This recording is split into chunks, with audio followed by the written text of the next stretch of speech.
Forgot school's back, so these buses are holding up traffic. But I mean, they gotta go, so it is what it is. But I wanted to talk to you guys today about how I did everything wrong, but I still learned from it.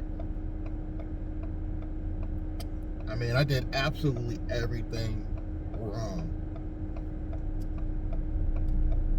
but I'm making the steps now to correct my mistakes as time goes on. A lot of you are just afraid, I'll be honest with you. A lot of you are afraid to spend money, to learn.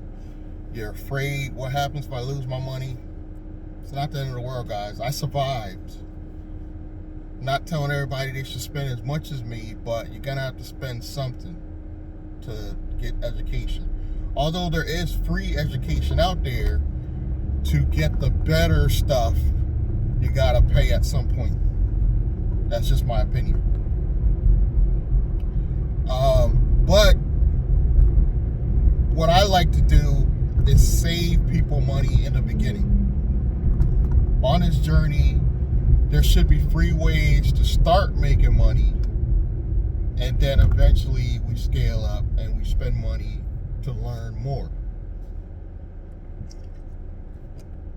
Here's what I mean about I did everything wrong. I went to the wrong teacher. E. Dean Cole. Turns out he's just an ordinary scammer. I don't know if he knows he's a scammer, but he's definitely a scammer. But I still learned some things. Even my problem with Troy Mason, I still learned some things. And two of my most successful videos on my biggest channel are me explaining how I lost money dealing with E. Dean Cole, who set up my first holding company, and Troy Mason. First, E. Dean Cole. He's a guy out of, I want to say he was out of Atlanta, but he moved to DR. Don't quote me if I'm wrong, but he might be back now. I think somebody told me he's back on his channel and he's moving back to the States. But by him being in DR, it's set up for a nice little play where you couldn't sue him. And what he would do to keep you from suing his company that was based in Atlanta, he would take, like, I think one guy on a video went to the Better Business Bureau, and what the Better Business Bureau would do, if you take all responsibility of the complaint, they wouldn't put it on your company. So that's what E. Dean Cole did, and he promised to pay this guy a certain amount of money. But because he's in DR, you can't legally force him to actually pay you. So it's really a tricky situation. Troy, on the other hand, and if you've been on my main channel for a while, I talk a lot about him because I was promoting his stuff. I don't even think Troy to this day thinks he's a scammer, but it is what it is. A bad entrepreneur, just put it that way. And he cost me a lot of money. I made a lot of mistakes with him. He's still actively on YouTube trying to get people to jump into his new latest AI scam. But Troy got caught. The feds came down on him, took all his stuff. He was crying about living in a hotel, and that part I believe was true. I believe they took all his money because he was doing that investment scam, and the crypto scams were major. I'm talking people were putting hundreds of thousands of dollars into these projects just trying to give a black man a shot. And that's what I think bothered me the most about both of them, E. Dean Cole and Troy Mason. It's really the fact that they're black entrepreneurs, and I'm just tired of black entrepreneurs giving each other bad names. And obviously it's going to be hard. It's going to be a hard road for me to get business just because I promoted Troy Mason's stuff in the past. Because my videos that I did promoting him were good. They were just that good because I was talking about business in the videos. And yes, I could cut some of that footage out where I actually talk about his company, but it's not necessarily, I just keep creating new content. But those two hurt me more just because they were black. And it caught me in a time of my life where I was trying to contribute to other black entrepreneurs. Why we can't grow together, let's do this. And I start thinking, well, how can I give back to black community without them feeling like they're getting scammed? I got to give you guys free information. Free. Not charge you a dime, literally give you free information. And I'm going to start today with telling you guys what not to do and what I believe E. Dean Cole told me in the beginning. I'll tell you what was good and what was bad. First, I gotta give him props, E. Dean Cole, for at least telling me what an actual holding company was. Because although Glenn and Cameron, somebody that was talking about holding companies for a long time, he wouldn't give details. You know how Glennon is trying to get that cake, so he wouldn't give details. E. Dean Cole's the first person I heard give details. And he started talking about management company. And turns out that a holding company basically is a management company. It's set up and designed to run and control other companies. But what I think he did wrong was getting black people caught up in the whole idea of even needing a holding company. And just get a company set up, start making money, worry about that stuff later. He's starting to get us all excited about the anonymity, which even when I do a video talking about setting up a holding company with anonymity, a lot of people get excited because that's what they want to really hear about. They want to hear about the anonymity where you can hide stuff. I think that was wrong. I also think using the management NAICS code for management and business services are not necessarily the best codes anymore for a holding company. I'm going to give you reasons why. They're still low risk. Don't get me wrong, they're low risk, but they're overkill. And I'll tell you why. When you go to a bank and you say, I want to open a bank account up for my business, they're going to ask you, what do you do? And you say consulting, but you have a management NAICS code. It doesn't match. Therefore, it's not going to match what Dun & Bradstreet. It's not going to match with everything else. Now, you go to open the same bank account with that same company. We'll say you go to any bank, Wells Fargo. Open a bank account, business bank account, and they see you have the management code. They're going to ask you immediately, what do you do? And if you say, well, we do consulting, they're going to be like, well, we don't do bank accounts for consulting. We consider that high risk. Could happen. Or they may say you need a business license for that particular company. You know? And then it also will say they do open it up, but now you're going up under you're registered now 2 different banks with different purposes for your business, so it don't match on the records. Therefore, it's going to affect you later when it comes to building the corporate credit. Now, one of the ones I give for example is low risk. Every bank has an option for this, software publisher. And I can't take credit for this. I learned this from a company called Credit Suite, which is a finance company, which is higher risk. But because they're taking a software publisher code, now it's low risk, and they match with all the banks. Every bank has an option for the software publisher, even the fintech banks. And it's low risk. And it works for media, YouTube channel, e-commerce, consulting, because you can do all those things with software. You create your own chatbot. You can put all that under that code. It's low risk. And when you go to the bank, not only can you just print out the code for them, but exactly what the code is exactly what you tell them you do. It matches with the DMV, Small Business Administration, everything. It'll match that you're a software publisher.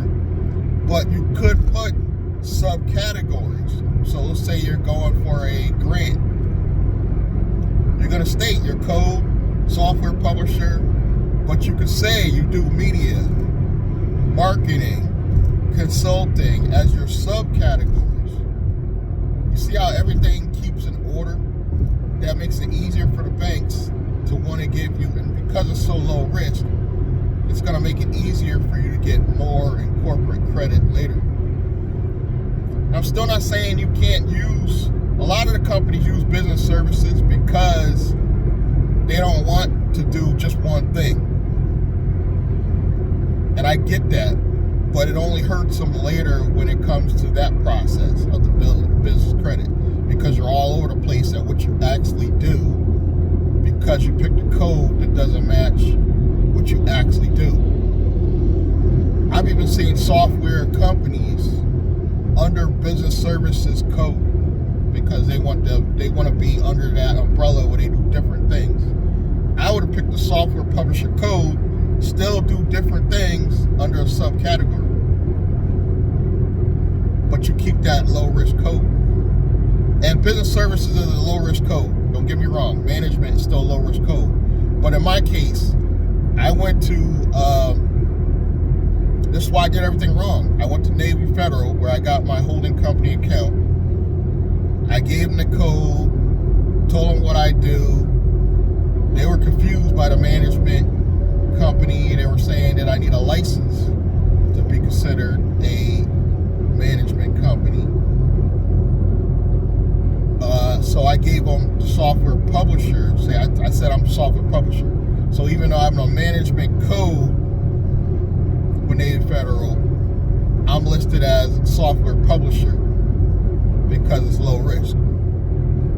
Now if I go to another bank with that same code and business, it's everything doesn't match. That's why I'm saying, that's why I didn't learn, because Eating Code was teaching the management company.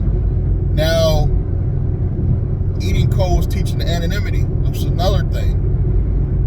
Having your first company with all that anonymity in the beginning actually hurts you when you're building the corporate credit.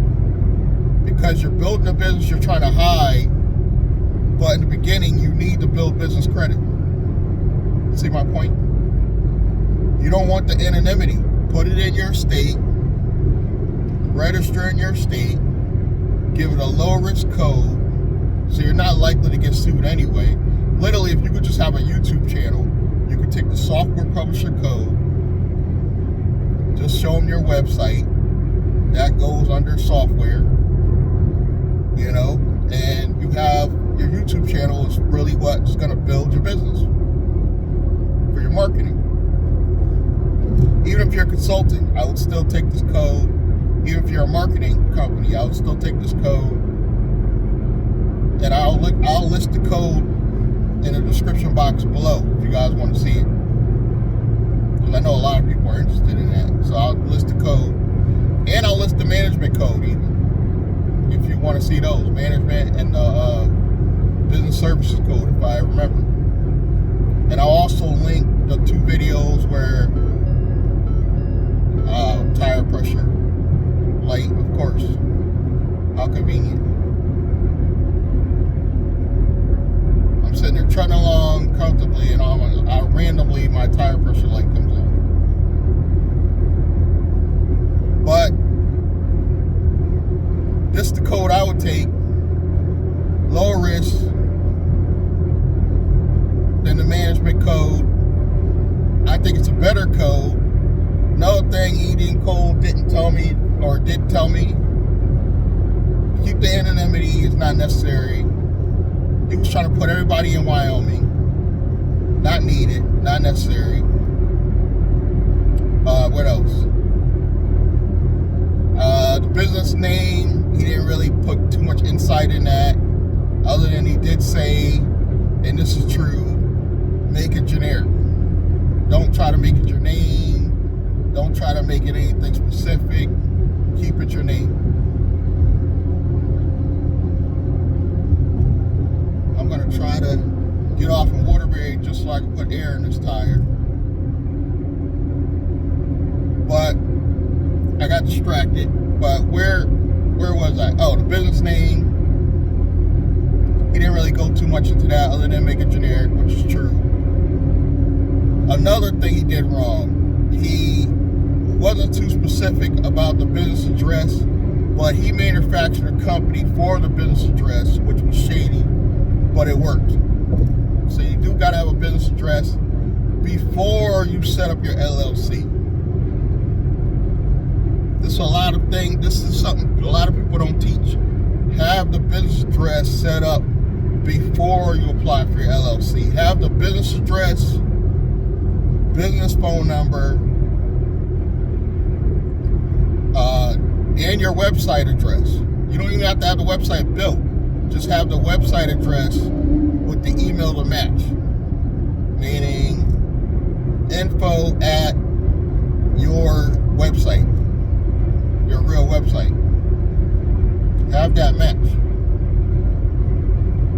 What else?